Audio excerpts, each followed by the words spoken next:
In Flaxborough, it was generally believed that nothing of significance ever happened unless a committee was involved.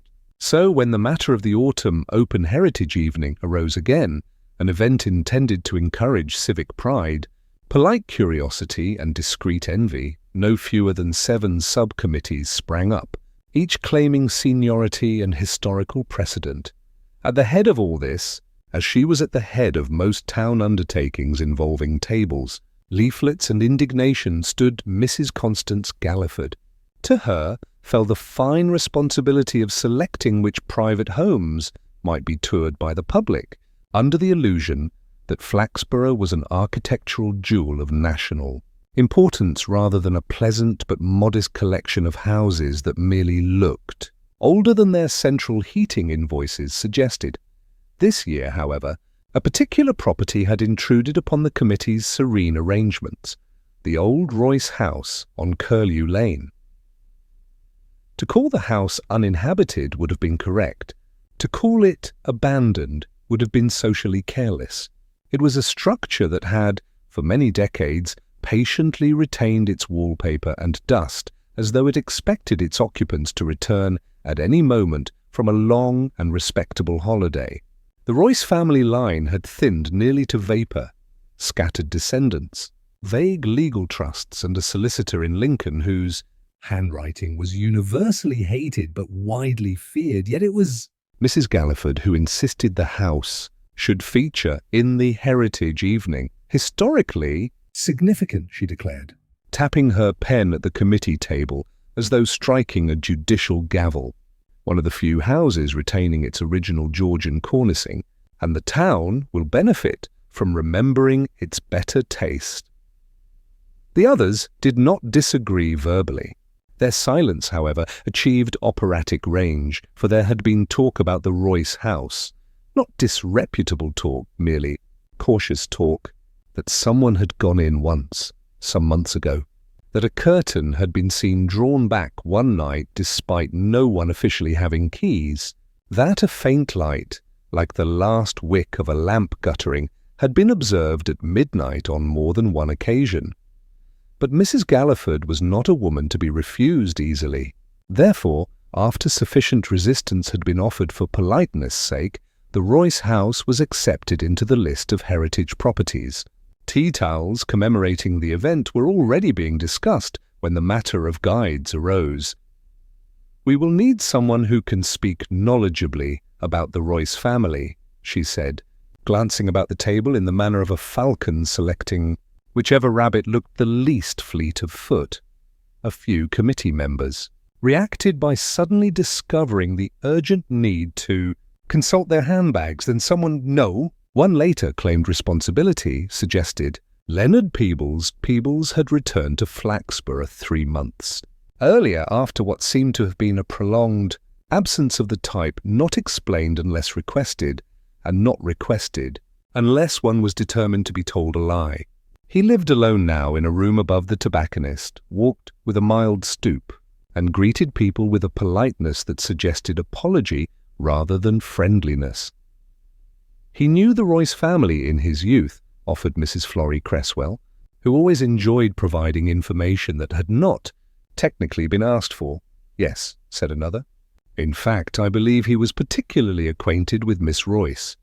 There was at this a brief silence of the sort that occurs when a respectable room has accidentally encountered a memory wearing the wrong clothes. "Very well," Mrs. Galliford pronounced. "We shall ask Mr. Peebles to conduct the guided walk through the Royce house. I shall visit him this afternoon." It was later that same afternoon that Inspector Purbright learned of these arrangements, not through official channels, but while queuing for the modest luncheon special at the railway buffet. For Flaxborough's buffet, like its police station, was a far more efficient distributor of information than any telegraph office in England. "You'll have heard about that house being opened up," said Mrs. Wotherspoon, leaning confidentially toward Purbright as she stirred a cup of tea whose colour had not been seen in nature since the reign of George IV. Purbright smiled in his polite, unhurried way. "The Royce house, you mean? Oh, Inspector, I dare say you know everything before it happens. But yes, that place. There's something peculiar there, mark me. I shouldn't mind a burglar or a ghost, but I cannot abide a mystery. It unsettles digestion. Purbright offered a sympathetic nod. Mrs. Wotherspoon then lowered her voice further, an unnecessary gesture, as she was incapable of speaking sotto voce. Someone was living in that house not 3 weeks ago, or trying to. Lamps left smoking. Ash in the downstairs fireplace. But no one has a key except that solicitor fellow, and I doubt he's been anywhere near Flaxborough since the Queen's coronation. Purbright neither contradicted nor encouraged her. He simply listened, which always encouraged more. Of course, she finished, I could be wrong, but I seldom am. And so, thought Purbright as he carried his plate to a quiet corner, the town prepares itself, quietly, politely, to imagine something troubling while insisting no such thing could possibly be so. The Royce house had been silent for years, yet someone, whether living, returned, or pretending to be, was opening its curtains at midnight. Whatever the Heritage Committee expected to display in polite daylight, Purbright suspected another exhibition entirely might reveal itself after nightfall. Morning in Flaxborough's Market Arcade was a ceremony of quiet competitiveness. The greengrocer displayed cabbages as though arranging a coronation bouquet. The butcher sharpened his knives with theatrical gravity, and the small knot of town conversationalists set up their unofficial headquarters near the haberdashery, ready to exchange news with the brisk efficiency of a naval signal corps. By 9:30, the subject of the Royce house had settled into the air like the scent of frying onions from Haddock's tea stall. "Of course I remember her," said Mrs. Beasley, leaning across the woolens counter to Mrs. Florrie Cresswell, whose primary interest in haberdashery lay in its ability to facilitate conversation. Miss Marion Royce, pale girl. Heaps of hair all pinned up as though frightened of escape. "She was engaged once," Florrie said, with the air of one who is certain engagement is the beginning of tragedy. "Yes, but it came to nothing. He left for London." Never came back. Or perhaps he did and simply didn't call. One can never rely on the metropolitan type. The discussion paused while both women watched the butcher's boy walk past. Because all news, however grim, could be briefly set aside for the observation of youth in motion. Meanwhile, a little farther along the arcade, Leonard Peebles himself passed between stalls, his step unhurried yet cautious, as though he feared leaving footprints on the pavement. He carried a small paper bag containing 2 rolls and half a pound of cheese. Nothing in his manner suggested a man with secrets, yet as in all small towns, the absence of flamboyant sin was itself regarded as suspicious. Mrs. Cresswell observed him with the mild pity ordinarily. "Reserved for thin vicarage cats, he's "Grown older," she said softly. "Aren't we all?" replied Mrs. Beasley. "But some of us do it less." Suddenly, Peebles nodded politely to each stall without expectation of reply, and the vendors, sensing this modesty, rewarded him with warmer greetings than he likely believed he deserved. He had nearly reached the end of the arcade when he was intercepted by Mrs. Galliford, who always approached as though accompanied by trumpets. "Ah, Mr. Peebles," she exclaimed, "just the gentleman I sought. Do you have a moment?" He did not, but saying so would have required more resolve than he possessed. He allowed himself to be guided to a café table.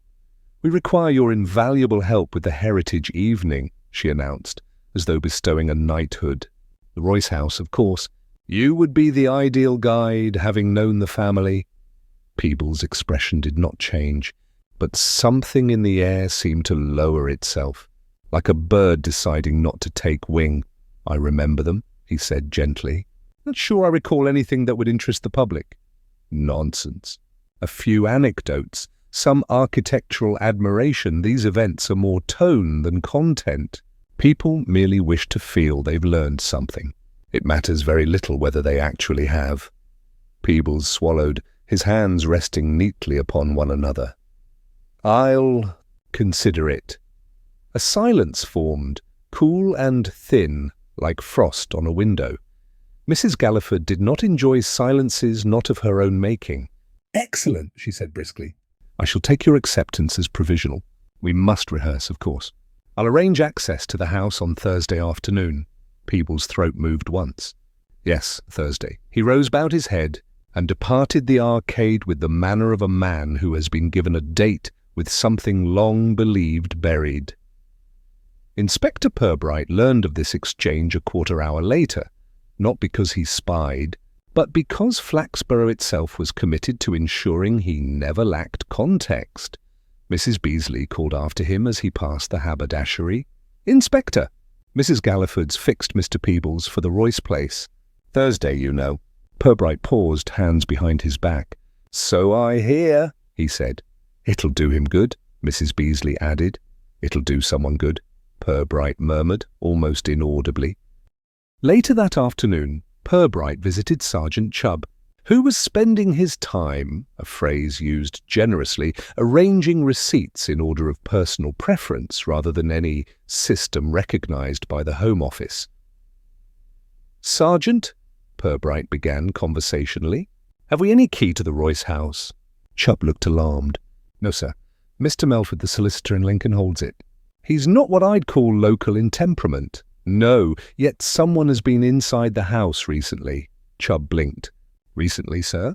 Burglary?" "Not quite. Nothing appears stolen. But there have been observations. Curtains moved. A lamp, perhaps.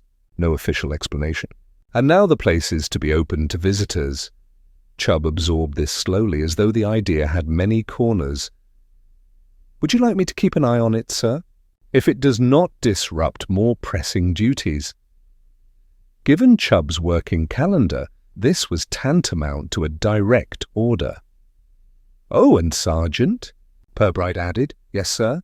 If you see a light inside the house at night, please refrain from assuming burglars, lovers, highwaymen, or ghosts. Our town favors explanations that wear shoes," Chubb nodded solemnly. He had long appreciated that Purbright viewed human nature as a series of patient motivations rather than a sequence of crimes. That evening, clouds gathered over Curlew Lane in a formation suggesting theatrical intention. The Royce house stood, as it always had, tall, quiet, and slightly reproachful, as though disappointed in the century's progress. The front gate creaked once in the wind. A loose shutter tapped lightly at the upstairs window. Nothing moved within. No curtain stirred, yet the house had a presence, like a memory that wished to continue existing even without participants, and, from a nearby window in the tobacconist's rooms, Leonard Peebles sat in a straight-backed chair, looking at nothing. Hands clasped so tightly his knuckles whitened. Thursday was very near, and the Royce house, patiently as ever, waited for midnight. Inspector Purbright's habit of walking about town was widely agreed to be part of his investigative method, though no one could have explained exactly what method it was. He rarely took notes, seldom asked direct questions, and appeared at first glance simply to be admiring the scenery. But Flaxborough was a town where every hedge, lamp-post, and window box concealed more personal history than the county archives could have catalogued. Purbright walked because the town itself tended to speak, provided one let it. On Wednesday afternoon, the day before the rehearsal at the Royce house, Purbright made his way along Curlew Lane. It was not the sort of lane that encouraged casual strolling. The footpath narrowed and widened unpredictably, as though added to in stages by men who had not been speaking to one another at the time. The houses, too, leaned at different angles, seeming to compete over who could appear the most respectful while still withholding their secrets. The Royce house stood at the far end, slightly elevated as though it looked down on the others and found them wanting. Its stone facade had mellowed to a deep grey-brown, softening its stern design. The windows, tall and thin, had that particular Victorian habit of appearing to watch. Purbright paused by the gate. He did not enter. Instead, he regarded the garden path, where a scatter of withered ivy leaves lay across the stones. There were footprints, not recent ones, but not quite ancient either. The last rain had been 4 days ago. These impressions were newer than that. A man's shoe, perhaps, possibly leather-soled. Someone had walked up to the front door and either entered or stood a time in indecision. Nothing about this surprised Purbright, nor did it alarm him, but it interested him gently. He continued his walk around the side of the house, observing the upper windows. One curtain was slightly skewed, as though drawn back by someone who had not wanted to commit fully to the act of looking. It was at this moment that Purbright heard a voice behind him. Thin, pointed, and possessed of long practice in remarking on things that did not concern it. Inspector. Are you investigating something? If I may say so, you have the look, Mrs. Nettie Clowes, who lived on Curlew Lane and believed the world to be more vivid when observed through a net curtain, had approached with the professional stealth of a cat and the indiscretion of a brass band. Purbright inclined his head. Good afternoon, Mrs. Clowes. You'll be aware of that house being opened tomorrow. She gestured dramatically as though revealing a corpse. So I hear.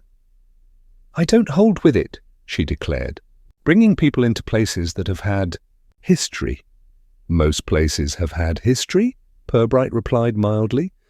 Not that kind, she said darkly, though she did not seem to know exactly which kind she meant. People saw things. Years ago, and again this month, saw things? Mrs. Clowes leaned close. A woman? In the upstairs window. At midnight, Purbright nodded thoughtfully. And did you see her? I did not, she said proudly. I was asleep. But Mrs. Mallory did, and she is a truthful woman in all things except her daughter's piano ability, which I think we may overlook. Purbright offered a faint smile. Indeed, and the light, she added. Flickering. Very faint. Not like electric, you understand? A lamp? Purbright asked. Mrs. Clowes shuddered with a relish that suggested she believed the world to be most interesting when just slightly ghastly. Something old. Purbright thanked her, and she departed with a satisfied air, feeling she had done her civic part. The next day arrived with a washed, pale sky, the sort that offered light without enthusiasm. Purbright accompanied Mrs. Galliford, Mrs. Cresswell, and Leonard Peebles to the Royce house for the scheduled inspection. Mrs. Galliford carried 2 clipboards. One contained the house's historical notes.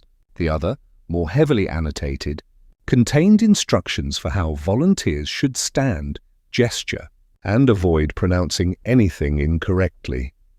Peebles walked slightly behind the others. The solicitor's key turned stiffly in the lock, as though protesting a disturbance of long-held peace. The door opened with surprising smoothness. Inside, the house smelled of old air, clean but unmoved. Dust clung politely rather than aggressively. The entrance hall retained its original tiled floor, cream, deep green, and a muted ochre that time had turned handsome. Mrs. Galliford began speaking at once, her voice echoing faintly in the emptiness. Visitors will enter here, of course, where you, Mr. Peebles, shall describe the family's long-standing contribution to the civic life of Flaxborough. She continued, diagramming movements and remarks with the energy of a general planning a campaign. Peebles followed without objection, though his face was grey with something that was not merely dust. Pubright, meanwhile, remained a little behind the group, noticing what the others did not. A postcard lay on the small walnut hall table. It was unremarkable, slightly yellowed, corners softened, but clearly newer than the layer of dust beneath it. Someone had placed it there after the dust had settled, a recent arrival. Purbright did not touch it. He only read the front, an engraving of a seaside pier, the sort sold in any provincial gift stand, no writing on the visible side, no envelope. So, someone had been here recently enough to disturb the stillness, and that someone had left something ordinary, almost absurdly so, as if the very banality of the object were the disguise. Mrs. Galliford continued her tour to the drawing-room. where she instructed Peebles on how to gesture toward the mantelpiece. Peebles looked at the mantel as one might look at a grave marker. Purbright watched him calmly. "Mr. Peebles," he said quietly, approaching, "you lived near this house once." "Yes," Peebles murmured. "And you remember the family well?" A pause. "I remember." Parts, Purbright repeated. "Yes, that can be enough," Peebles swallowed. "I only agreed to this because Mrs. Galliford insisted." "You agreed," Purbright said gently, "because sometimes the past invites us to answer whether we are willing to let go of it, or whether we prefer it to stay exactly where it was." Peebles stared at him, uncertain whether he had been understood or accused. Purbright said nothing more. When they departed, Purbright lingered at the threshold. The house remained silent. But it was no longer the silence of emptiness. It was the silence of waiting, and somewhere at the back of Purbright's mind, like the first glimmer of a distant lantern, the small, dull postcard continued to glow with quiet implication. Someone had returned to the Royce house. But not, Purbright suspected, someone the town had prepared itself to see. Mrs. Constance Galliford had a drawing room that seemed expressly constructed for the withholding of information. Every surface gleamed, every ornament had a history spoken of just a little too often, and the arrangement of chairs ensured that the hostess always sat with the window light behind her, making the visitor feel slightly on trial. Inspector Purbright had been invited under the pretext of tea, though it was plain that tea was merely the respectable scaffolding around something Mrs. Galliford very much wished to say. "My dear Inspector," she began, pouring with the steady assurance of a woman who believed liquid obeyed her commands, "I truly hope the committee's efforts at historical preservation are not being misunderstood. One does what one can, to elevate the cultural tone of the town." Purbright received his cup with a respectful incline. "I assure you, Mrs. Galliford, I have never suspected you of failing to elevate anything within reach." She accepted the compliment with a small, tight smile. "Yes, well, I understand, of course, that certain whispers have circulated about the Royce house, lights, curtains, apparitions." She made the last word sound like something one might find on a grocery shelf and regard with mild disapproval. "People do talk," Purbright agreed gently. "Indeed they do. And yet I imagine you, Inspector, being a man of reason, do not attribute much weight to—" "Midnight tales, not at first hearing," he said. "Though I do find it useful to learn why such stories are told." Mrs. Galliford stiffened, only slightly, but enough for a careful observer to notice. "Why, tradition, of course. Families always generate chatter. The Royces were—" "Admired once." "Admired," Purbright repeated. "Oh, yes," she said, sipping neatly. "A cultivated family. Mrs. Royce chaired the literary circle for nearly 20 years. Miss Marion Royce was quite the beauty. Not vain, though." Merely aware of turning heads. "And Mr. Peebles," Purbright said mildly. A slight flicker crossed Mrs. Galliford's eyes. "Leonard," she said, in a tone suggesting she had never been quite satisfied with his existence. "Yes, he was at one time a—" "Companion of the household, a friend of Miss Marion's.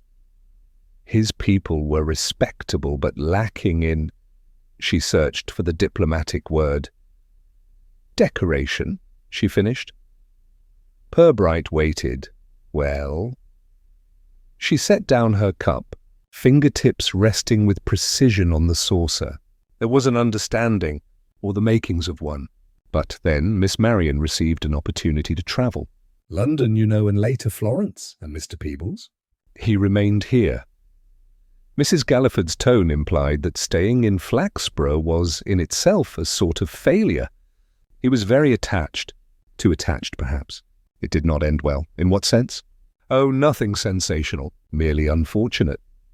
She sighed, a sigh crafted to imply deep sympathy and absolute emotional detachment. There was an evening, some 20 years ago now, when he was seen outside the Royce house after midnight. Some said he had been calling for Miss Marion. Others said he had been waiting for her return from London. It became rather embarrassing. Her mother asked him to stop. And Miss Marion? Mrs. Galliford hesitated, not long, but perceptibly. She managed the situation in her own way. And shortly after, the Royces left Flaxborough. One by one, Purbright considered the phrasing. Families do not leave one by one unless they have lost either heart or purpose. So there are, Purbright said, old memories tied to the house. Mrs. Galliford pressed her lips together. Inspector, I hope you will not allow any personal nostalgia to interfere with the heritage evening. The town expects dignity, Purbright smiled very slightly. I doubt, Mrs. Galliford, that dignity has ever fled from your presence. The flattery soothed her, as he knew it would. But before she could change the topic to tablecloth procurement, he added, gently, almost offhand, when we visited the house, I noticed a small postcard in the entrance. A recent one. Her teacup paused mid-flight. Oh, she said. Yes, that, Mr. Melford, the solicitor. Likely left it. No postmark, Purbright said lightly. Mrs. Galliford did not blink, but something in her shoulders tightened. Perhaps a visitor brought it? A visitor with a key? Mrs. Galliford did not answer immediately. Her fingers adjusted the lace on the armrest beside her, an unnecessary adjustment, proving the lace had irritated her greatly. I assume, she managed finally, that any entry was entirely legitimate. Purbright nodded politely. Thank you, Mrs. Galliford. Your help is always much appreciated. He rose. She remained seated, very still. When Purbright stepped outside, the autumn light had begun to soften, spreading long shadows across the neat lawns of Galliford Crescent. He walked slowly, hands loosely behind his back. He had learned several things. Mrs. Galliford was anxious, but trying to hide it. Her anxiety was not about ghosts. The name Marion Royce had not faded in Flaxborough, the way time usually insists it should, and Leonard Peebles had once waited outside the Royce house at midnight, and now someone else was waiting as... Well, perhaps not for the same reason, but perhaps for the same person. Purbright paused at the corner, looked back once at Mrs. Galliford's carefully curated home, and continued on, unhurried as ever. There was no need to rush. The house on Curlew Lane would wait. It always had. The Flaxborough police station was never in danger of being mistaken for a hive of activity. It possessed the quiet industry of an elderly library. Everything that occurred did so with deliberation, mild surprise, and the sound of paper being moved from one pile to another for reasons not always fully articulated. On Thursday morning, Inspector Purbright found Sergeant Chubb studying a map of the town with the air of a man attempting something heroic simply by looking thoughtful. "Morning, sir," Chubb said, straightening. I've been keeping an eye on the Royce house. Nothing unusual last night. "Not unless one counts the cat from Mrs. Pritchard's garden, and I'm told we do not." "Not yet," Purbright replied, removing his coat. "Though given the right circumstances, even cats have been known to solve mysteries." Chubb considered this with surprising seriousness. "Should I file a note, sir?" "No," Purbright said gently. "Let us refrain from burdening the Home Office with feline intuition." Before Purbright could add anything further, Councillor Hugh Bantling arrived. Bantling believed his role as councillor required frequent appearances at the station to ensure law and order were being maintained in precisely the manner he personally envisioned, which generally meant no fuss. No scandal and no surprises. Inspector. "Good morning." I dare say you've heard the town is buzzing over this business with the Royce house. Purbright nodded. "Flaxborough does enjoy a buzz," Bantling, a man who always assumed agreement when he had not been contradicted loudly enough, continued, "Now I am, of course, a supporter of Mrs. Galliford's heritage evening, admirable for town pride. Civic spirit, that sort of thing, but there is concern." He lowered his voice. "We wouldn't want an incident." "What sort of incident?" Purbright asked. Oh, vandalism, drunken youths, sentimental hysterics, whatever form such things take. And of course, Bantling cleared his throat, there is the matter of Mr. Leonard Peebles. Purbright raised an eyebrow a millimetre. Mr. Peebles? Well, Bantling continued, one hears things. The man is Introspective. A recluse. He was involved with the family once, I understand. Quite devoted to Miss Marion Royce. One could easily imagine that being difficult for him now. Purbright waited. Councillor Bantling was most eager to fill silence. And if someone were to enter the house without permission, Bantling went on, and if someone had done so before, well, surely Peebles is the, obvious figure of interest? Obvious, Purbright repeated mildly. Bantling brightened. Just so, glad you agree. We must be firm but tactful. The town looks to us for its sense of dignity, Inspector. Purbright inclined his head in what could be mistaken for assent. After Bantling left, having congratulated himself for steering vital police strategy, Chubb remarked, You don't think Mr. Peebles has been creeping about that house, do you, sir? Purbright considered. I think, he said slowly, that people often attribute to others the actions that would most distress them to perform themselves. Mr. Peebles strikes me as someone who avoids causing distress, even to furniture. Chubb blinked. So not him, sir? I didn't say that. Purbright stood. I merely hesitate to arrest a man for the crime of remembering someone too vividly. That afternoon, Purbright walked again to Curlew Lane, though more openly this time. The committee had finished its rehearsal. The key had been returned. Mrs. Galliford had gone home to direct the polishing of forks for a luncheon no one had agreed to attend. But Peebles remained. Purbright found him standing just outside the front gate, staring at the house with the posture of someone listening very carefully to something that was not being spoken aloud. You didn't go inside today, Purbright noted gently. Peebles startled. No, I thought it best not to. Not to go twice before the event? His hands twisted together. It's strange how a place can be the same and not the same at all. Yes, Purbright said. Memory has a way of doing the redecorating long before we return. Peebles exhaled a thin, shaking breath. They say someone has been seen there. At night? So I've heard. Peebles swallowed. It wasn't me. Purbright nodded slowly, not in agreement, but in acknowledgement. Tell me something, Mr. Peebles. Where is Miss Marion Royce now? Peebles looked at the house rather than the inspector. She went to Florence, then to Bath, and then there were letters. Fewer after a time. And then none. He hesitated. She had come back, I would have known. One knows, I think. Even if others don't. Purbright said nothing for a moment.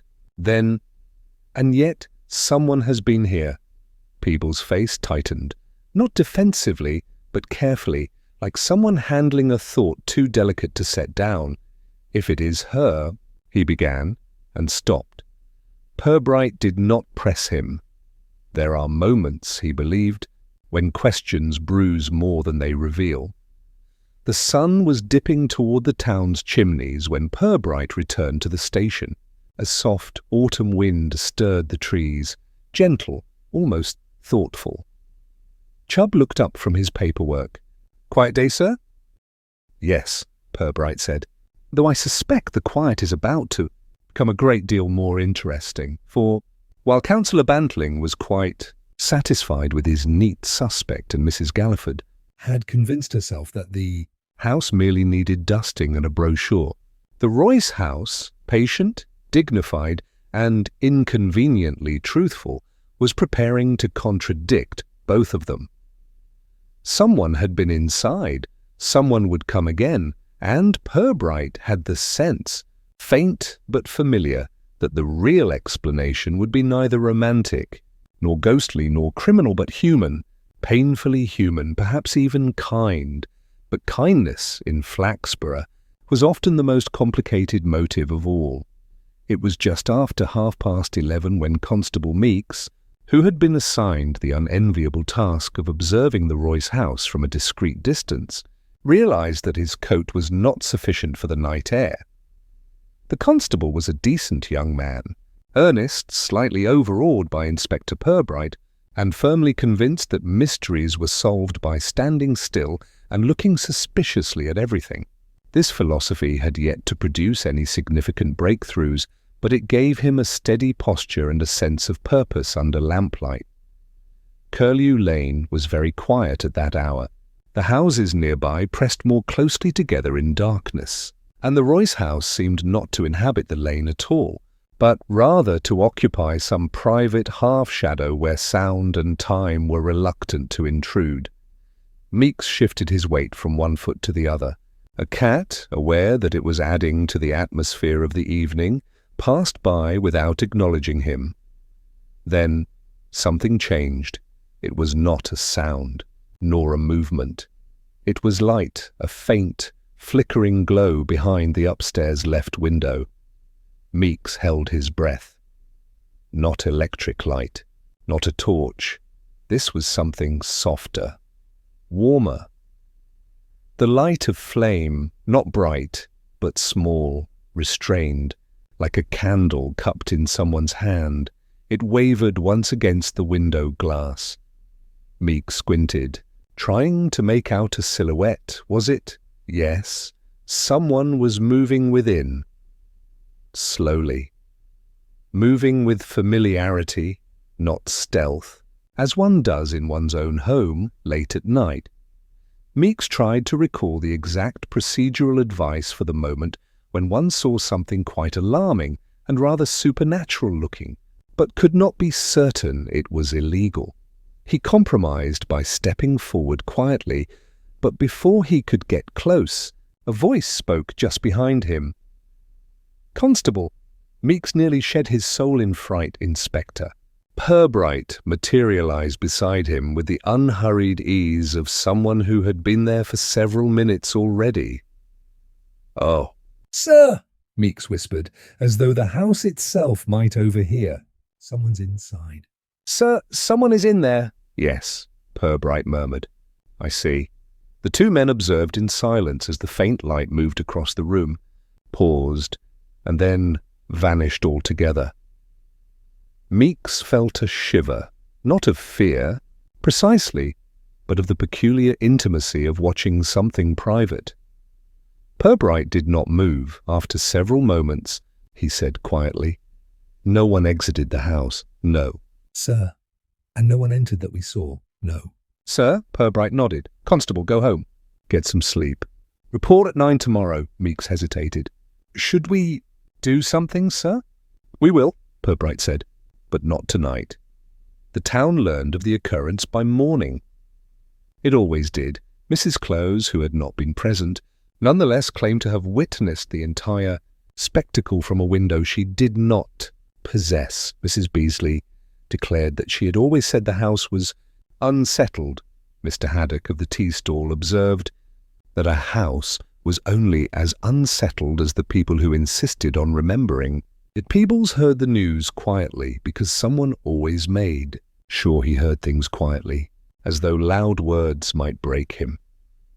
He stood in the tobacconist's doorway, his hands in his pockets, his gaze distant. For several minutes he did not move. That afternoon, Purbright returned to the Royce house in daylight. He did not attempt to enter. He simply stood before the iron gate, looking at the house as one might look at a portrait of someone they had once known well. Curious, he walked around the side where a narrow garden path ran beside the house. The grass here had not been trodden in some time, except for one unmistakable detail. A footprint, just one, near the wall, partially pressed into soft earth. It was not recent. Dew had dried in its hollow, but it had been made within a day or two. Not a man's boot, a woman's shoe, small, low heel. Purbright did not smile, but his eyes narrowed slightly, not in triumph, but in quiet recognition. He returned to the front and stepped away. Then he went to see Mrs. Dora Mallory, who lived opposite the tobacconist and whose curtains required professional management. She answered her door as though expecting misplaced royalty. "Inspector." "Come in, come in. You'll want tea." Purbright accepted the invitation with the courtesy of one accustomed to both tea and revelations. Soon they were seated in her sitting room, where every surface bore lace, porcelain, or both. "You saw someone at the Royce house," Purbright began, conversationally. "I did," Mrs. Mallory replied, pleased to be needed. "A week ago." "Perhaps 10 days. "A figure in the upstairs window." The left side. Like before, did the figure seem familiar? Mrs. Mallory hesitated. "Yes," she said finally. "I believe it was a woman, and I believe, well, I know it sounds foolish." "I believe it was Marion Royce," Purbright did not correct her. "And what made you believe that?" he asked. Mrs. Mallory looked toward the window, remembering she used to stand exactly there, the same window. "Watching the street, waiting." She hesitated. For whom, I could never say. Purbright knew. Peebles had once waited outside the same window at midnight. Now someone, perhaps someone else, stood behind it. That evening, Purbright returned to the police station. Chubb looked up, expecting instruction. "Sergeant," Purbright said, "we will not assume ghosts." "No, sir." "We will not assume crime." "No." "Sir?" "We will assume," Purbright continued, placing his coat neatly upon the rack, "that someone has returned to a place they once loved, and that others are attempting very hard not to admit why." Chubb frowned. "So who's the suspect, sir?" Purbright looked out the window toward Curlew Lane, where the last light of the day was fading. "No one," he said softly, "and everyone." Because in Flaxborough, affection could become a secret. And secrets, if tended carefully and politely enough, could take on the shape of ghosts. Tomorrow would bring questions. Tonight, the Royce house slept again, but not alone. If one wished to locate the official history of the Royce family, one consulted Mr. Arthur Melford, solicitor of Lincoln, whose handwriting resembled a seismograph recording a mild but persistent earthquake. If, however, one wished to locate the unofficial history, the history that concerned whisper, speculation, and discreetly thrilled eyebrows, one consulted Mrs. Ethel Pomeroy, who had once sat on the Royce veranda, drinking elderflower cordial, and extracting confidences from Miss Marion with affectionate skill. Mrs. Pomeroy now lived in a modest bungalow beside the canal, where she tended geraniums that bloomed aggressively, as though fueled by gossip itself. Inspector Purbright visited her the next morning, arriving just as she was encouraging a particularly reluctant plant to show backbone. "Dear, good morning, Mrs. Pomeroy," he said. She turned with a delighted gasp. "Inspector Purbright, do come in." "You look as though you're about to ask me for something terribly interesting." "I hope so," Purbright replied, stepping inside. "I'd like to speak about Marion Royce." Mrs. Pomeroy set the watering can aside as though it had personally offended her. "Ah, yes, poor Marion. Lovely girl." "Terrible knack for feeling things too hard." Purbright nodded. "What can you tell me of her departure from Flaxborough?" "Well," said Mrs. Pomeroy, settling into a chair that had clearly hosted many revelations, "after her mother died, Marion seemed unanchored.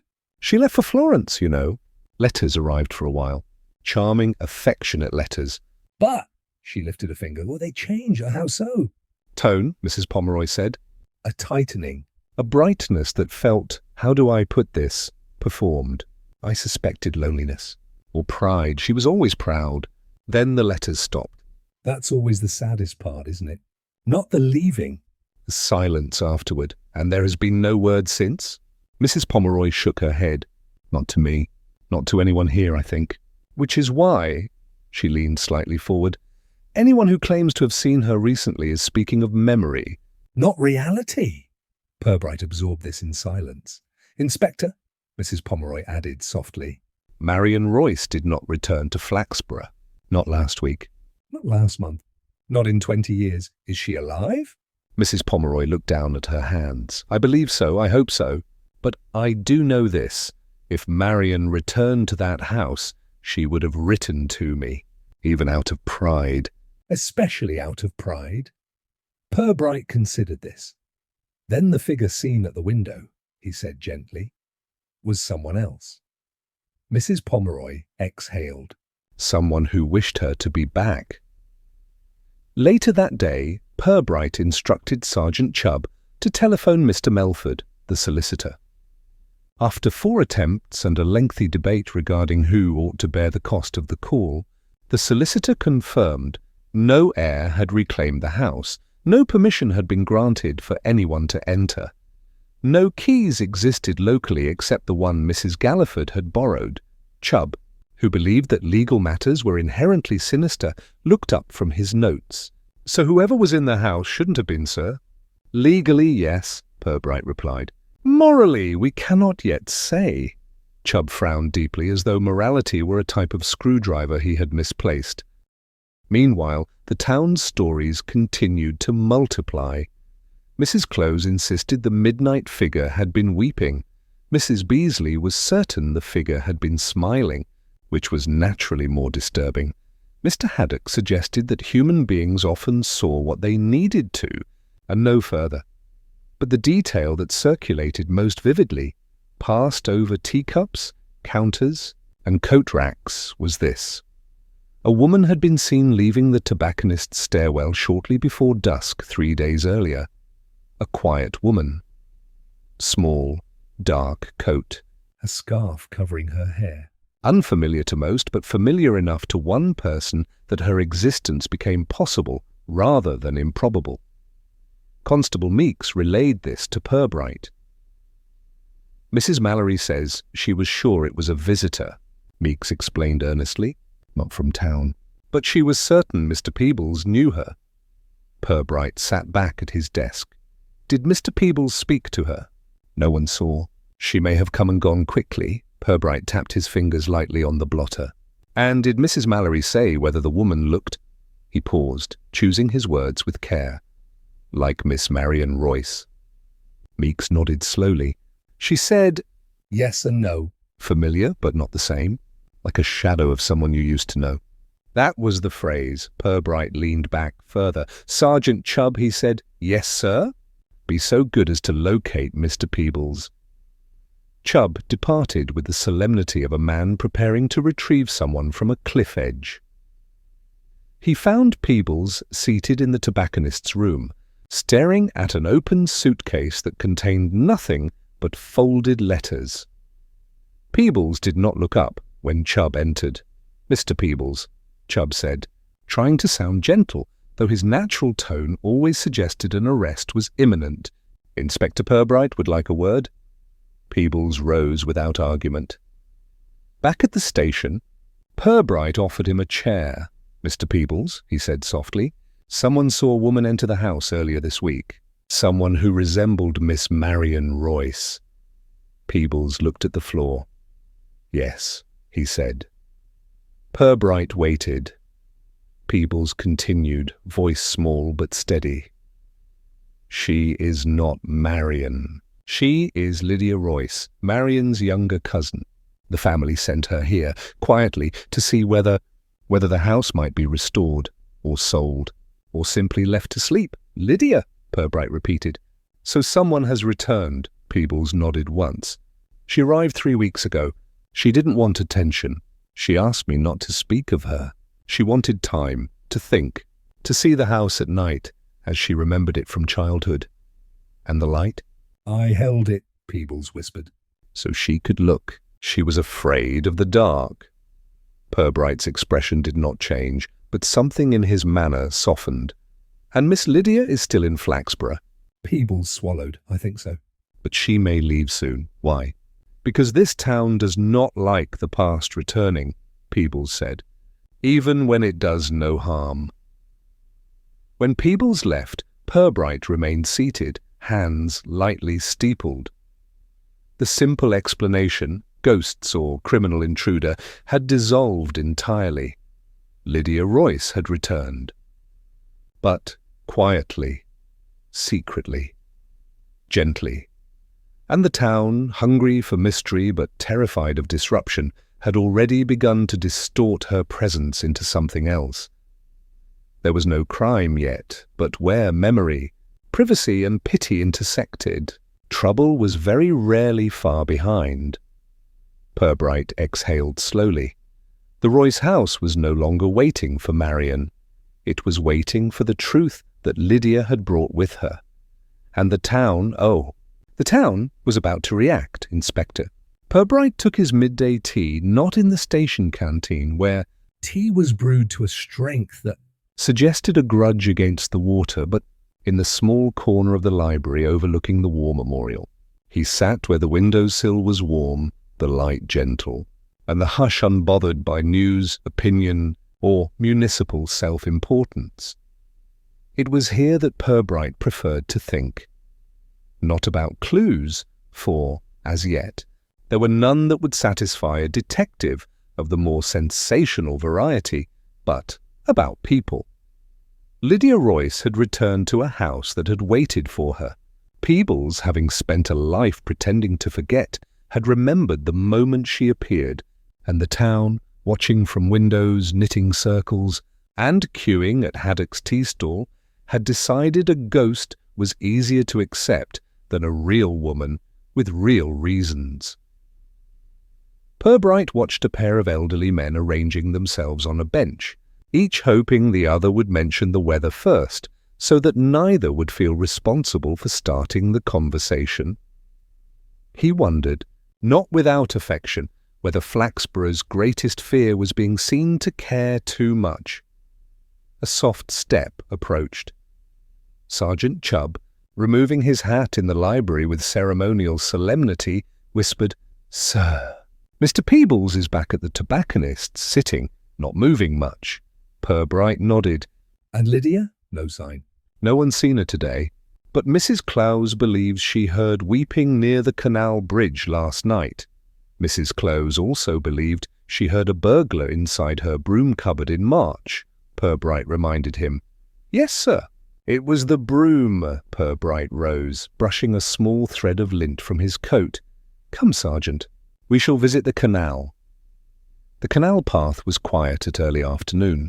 Even gossip required refreshment.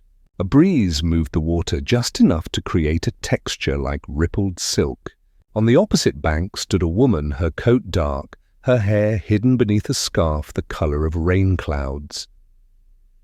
She was not dramatic, not spectral, not trembling, simply still, in the way of someone who had been thinking for so long that thought had become a kind of silence. Purbright approached her without haste. "Miss Lydia Royce?" She turned. Her face did not resemble Marion's in any remarkable way, except perhaps in the eyes, which held that same inwardness, a habitual listening to feelings before speech. "Yes," she said. Her voice was low but steady. "You are Inspector Purbright." He inclined his head. "I am." She looked back at the canal. "I assume the town knows I'm here?" "Yes," she sighed. Not theatrically, but with weary acceptance. "I didn't want to disturb anything." "I only wanted to look." "To remember." She hesitated, and perhaps to decide something. "The house?" Purbright asked. "The house?" she repeated. "It's full of ghosts, not the kind people imagine." "The kind one carries." Purbright said nothing. Lydia continued. "When Marion left, she promised she would come back. She wrote to me, long, warm letters full of talk about Florence and galleries and gardens, then shorter letters." Then a small gesture. "Then none. And your family?" Purbright asked gently. "My father wanted to sell the house." "My mother wouldn't hear of it." "She said Marion would return." "She waited for years." Lydia's lips trembled once, not in grief but in memory. "People don't realize, Inspector, that sometimes the living haunt places far more than the dead ever could." Purbright allowed the quiet to hold a moment. "And Mr. Peebles?" he asked. Lydia closed her eyes. "He loved her," she said simply. "He never pretended otherwise." "Not to her, not to himself. I think that was why she left." Marion was afraid of being responsible for someone else's happiness. She believed it meant she would lose her own. "And you?" Purbright said. Lydia's eyes opened. "I came back because I needed to see whether the house could still be a place for living, or whether it had become only a monument. And what have you decided?" Lydia turned to face him fully. "I don't know," she said. That evening, news began to spread, as it always did. There was a woman. She was a Royce. She had returned. But Marion, not Marion, close to Marion, not quite. This confusion, this almost, was intolerable to Flaxborough, which preferred life to resolve into neat categories. Curiously, the revelation did not calm the town. It troubled it, because suddenly the midnight light was not a romance. Not a ghost story, not a crime. It was human longing, which was far more difficult to speak of politely. Back at the police station, Chubb looked deeply unsettled, not by danger, but by emotion. "Sir," he said cautiously, "if Miss Lydia hasn't done anything wrong, what exactly is the concern?" Purbright considered, then answered, "The concern, Sergeant, is that several people in this town have spent 20 years believing certain feelings were finished, and now they are not." Chubb blinked. Is that dangerous? Purbright smiled faintly. "In Flaxborough? Always." Night fell. The Royce house stood quiet again. But this time, no light appeared in the window, not because no one was inside, but because the house was no longer waiting for midnight.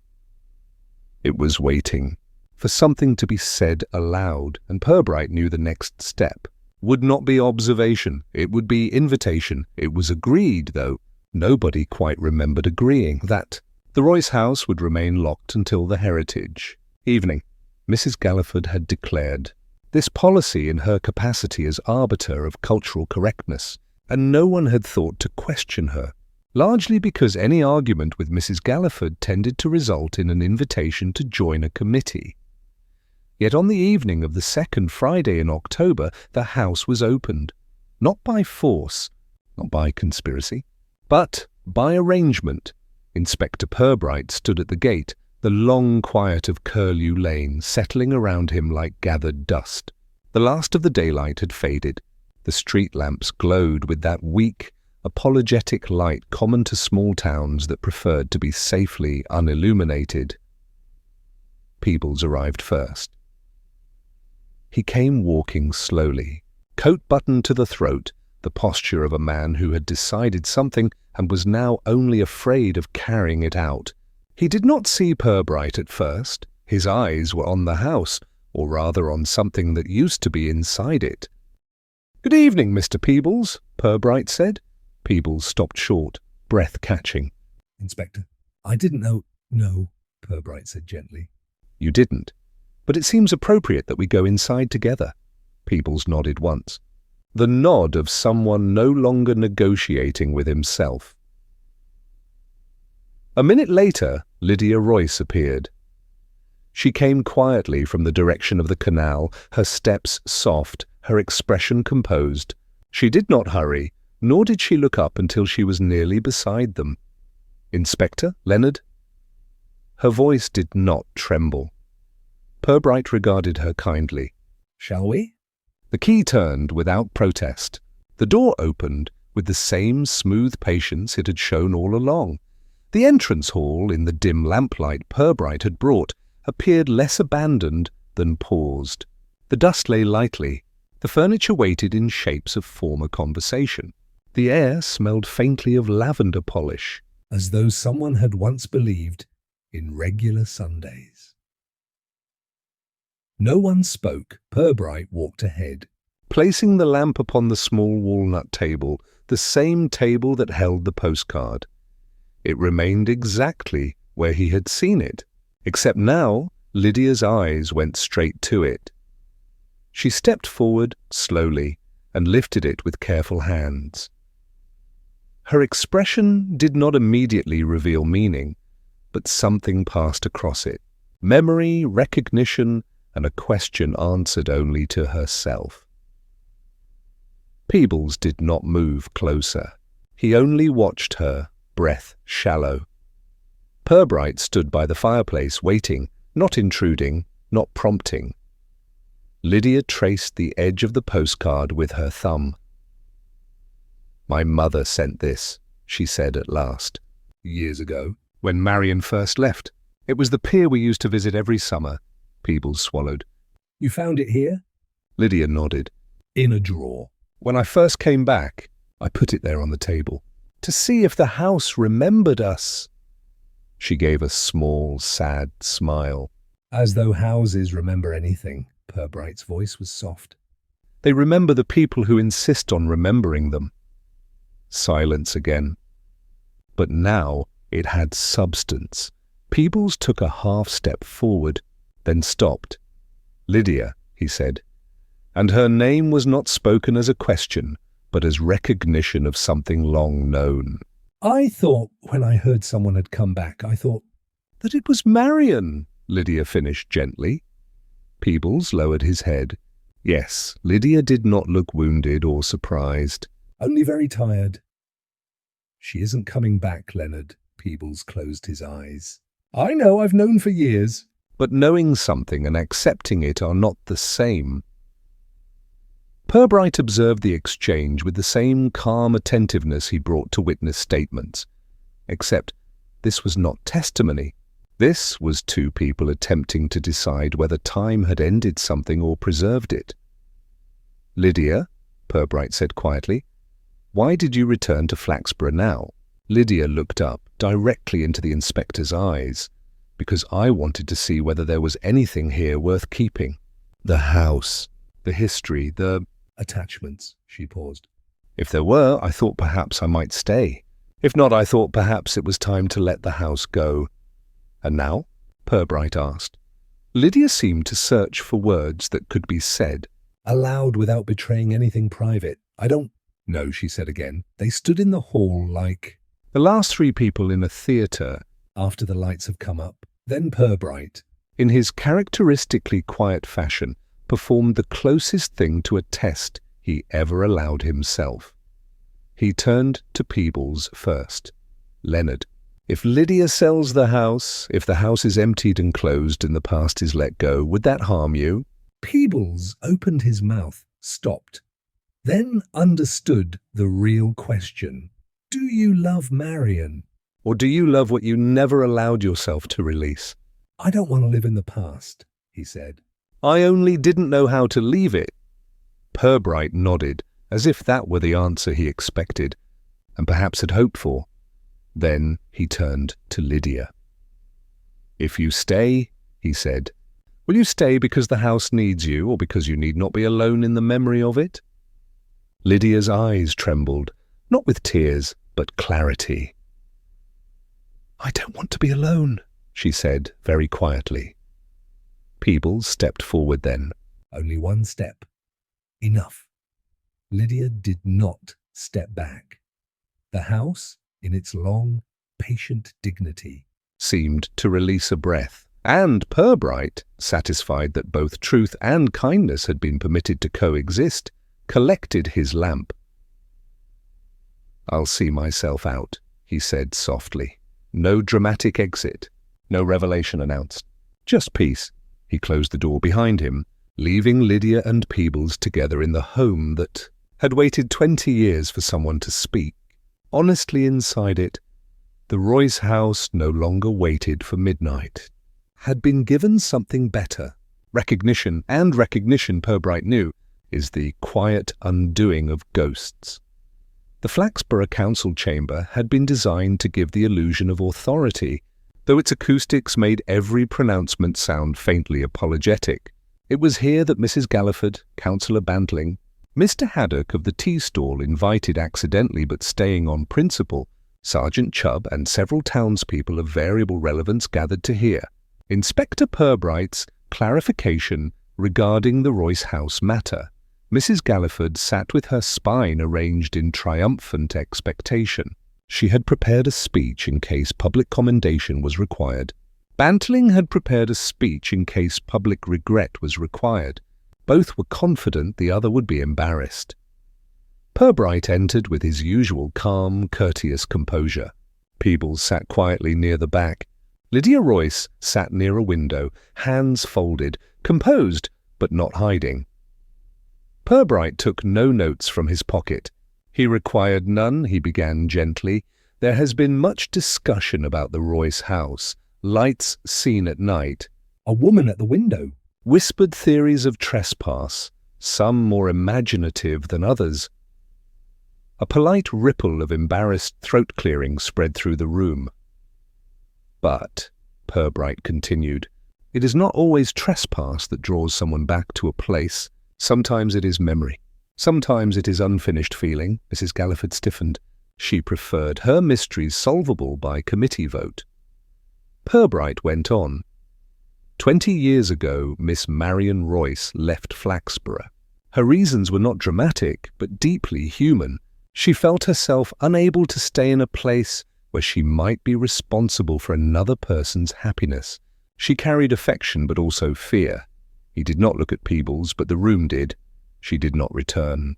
But her memory remained, stronger in some lives than others. He allowed that to rest, not accusing, merely describing. Miss Lydia Royce has recently returned to Flaxborough, quietly, not to make an event of it, not to resurrect the past, only to see whether the house was still a home or merely a relic. The room shifted. Disappointment from those who preferred tragedy, relief from those who preferred decorum, fascination from those who preferred both at once. Councillor Bantling coughed importantly. But what of the incursion, the unauthorized entry? The light seen at night? Purbright inclined his head. Yes, let us discuss that. The midnight light was not a haunting, nor a burglar, nor the return of Marion Royce. It was Lydia, accompanied by Mr. Peebles, who held a lamp so she might see the rooms as they once were. They caused no damage. They removed nothing. They merely remembered. There was a pause, short, but full of meaning. But the property... Bantling tried again. Purbright's voice remained calm. The solicitor had not yet been notified of Lydia's return. That will be corrected. The house was not, in spirit or intent, trespassed upon. It was visited by its heir. Mrs. Galliford drew herself up. Then why, she said, was there secrecy? Why not inform the committee, the town? These things create talk. Purbright smiled very faintly. Yes. The room understood the significance. Secrecy had not caused gossip. Gossip had required secrecy. Lydia spoke then for the first time to the room. I did not want to be the subject of curiosity, she said, in a voice steady and unashamed, and I did not want to be asked whether I came here hoping for Marion to return. Because I did not. I came because something unfinished needed to end. And to end gently, not with spectacle, Mrs. Galliford, who was allergic to being gently rebuked, inhaled as though about to lodge a formal complaint with the universe. But Purbright continued before she could. The past is not something to be displayed like tableware. It is something to be laid down piece by those who lived it. There was a soft silence, the kind that even Flaxborough respected. Purbright concluded, there is no crime here. No scandal, only memory. And now that memory has been acknowledged, not hidden, not dramatized, the Royce house may be placed on the Heritage Evening list with full understanding, or it may be kept private if Miss Lydia chooses. All eyes turned to Lydia. She did not hesitate. I will open it, she said, for the event, just as it is, without staging, without explanation. Let people see it as a house where real lives were lived, not as something haunted or romanticized, just lived. Peebles closed his eyes, but not in pain this time. Perhaps in release, Mrs. Galliford exhaled, very, very carefully. She realized she would now be remembered as the woman who graciously allowed the Royce legacy to be handled tastefully, which was nearly as good as being correct. Councillor Bantling nodded 3 times, signalling that everything had been his idea all along. Haddock murmured, human beings, much stranger than ghosts. And Sergeant Chubb wrote in his notebook, outcome, no offence committed. Town returned to stability. Emotional circumstances noted. He underlined emotional twice, uncertain whether spelling or emphasis was required. Purbright, satisfied that nothing more needed to be spoken, simply said, "That will do." He sat, he opened a file. He read 2 lines. Then he stopped. There are investigations that produce arrests.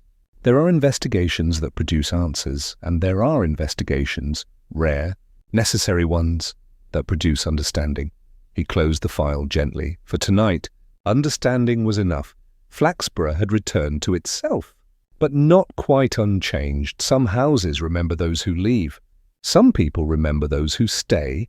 And Inspector Purbright, who never hurried and never forced revelation, understood that the quietest endings were often the truest.